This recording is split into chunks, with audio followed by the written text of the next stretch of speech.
بسم الله الرحمن الرحيم. دكتور عبد المنعم بشير يعقوب علي، استشاري أمراض النساء والتوليد وجراحة المناظير والعقم والموجات الصوتية. السلام عليكم ورحمة الله وبركاته. مقعي ودكتور عبد المنعم بشير، waxaana hay khabiir ku takhasusay daweynta xanuunada haweenka, dhalmada iyo qaliimada u gaarka haweenka, obstetric and gynecology. وأنا انضميت للعمل في المستشفى الصومالي السوداني. waxaa sharaf ii ah inaan ku soo biiro isbitaalka takhasusiga ee Somali Sudanese.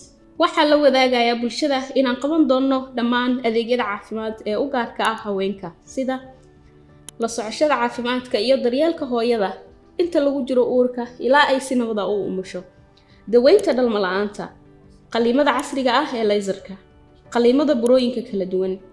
sidoo kale waxaan ka shaqayn doonaa daweynta iyo maareynta xaaladaha degdega ah ee la xiriira uurka, annagoo xooga saarayna badbaadada hooyada iyo dhallaankeeda. intaa waxaa dheer, waxaan talooyin caafimaad siin doonaa hooyooyinka, taas oo ku saabsan kobcinta ilmaha iyo korinta caafimaad qabkooda, insha Allah. ugu dambeyn, waxaan u rajaynayaa caafimaad buuxa dhammaan hooyooyinka Soomaaliyeed. mahadsanidin.